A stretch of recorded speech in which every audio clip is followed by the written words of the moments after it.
I'm Svedmir Gradevsky, Policy Director with NPHI, and this is NPHI's weekly policy update from April 30th through May 7th. We are doing these weekly updates to provide the membership with the latest news on Washington, D.C.'s latest regulatory and legislative updates.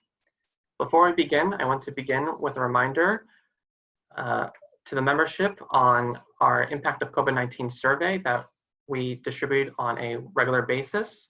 As a reminder, we are not distributing a Impact of COVID-19 survey to all this week.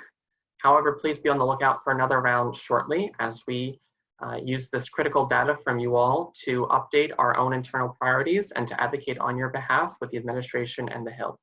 Thank you.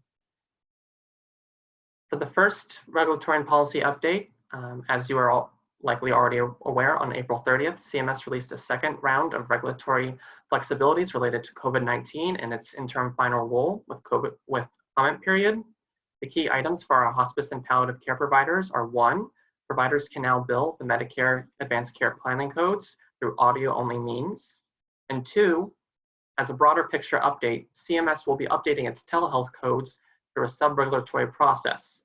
What that means is, previously, CMS would update its telehealth codes using a regular comment period. So it would propose a rule, accept comments, and then finalize any changes made to the telehealth list. Now CMS will be adding these codes on an ad hoc basis. We at NPHI will be tracking these telehealth codes for any development relevant to the partnership. Additionally, CMS released a host of new blanket waivers for hospice providers. Within these blanket waivers, there are 2 types of information that CMS provided: written clarifications of existing flexibilities and new flexibilities. With regard to the written clarifications, there are 2 related to telehealth and hospice. The first is regarding the routine home care benefit and how providers may use telehealth. Initially, CMS provided hospice providers with the ability to use telehealth technology to deliver routine home care services. However, there are questions about whether or not those services and visits, telehealth visits, could be recorded on the claim. CMS has now provided us with written guidance stating that providers cannot record those telehealth visits on the claim. Additionally, those visits will not count towards the service intensity add-on. For the purposes of telehealth and the recertification of hospice eligibility, CMS has clarified that providers must use a 2-way audiovisual connection.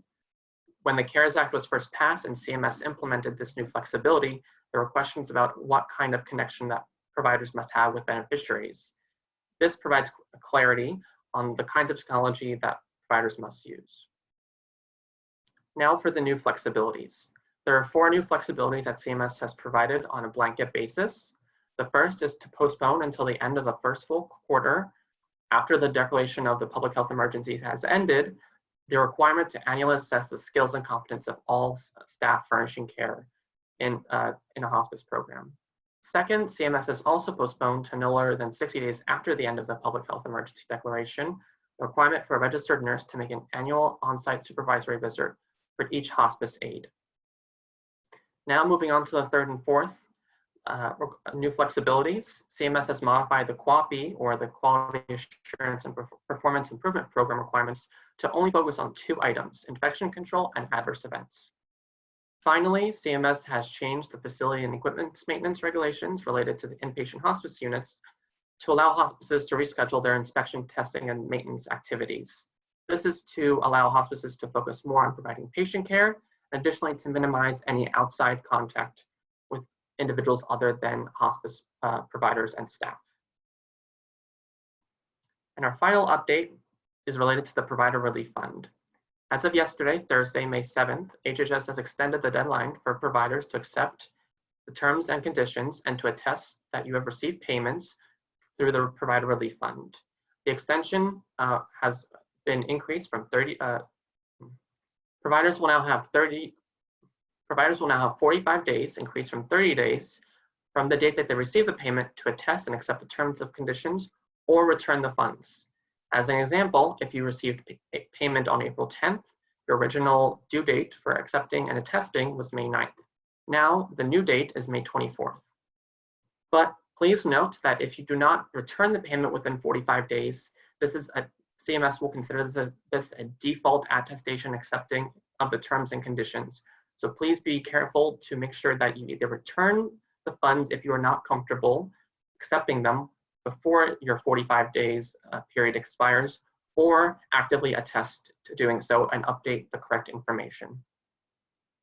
Thank you, and that is all for the weekly policy update for April 30th to May 7th.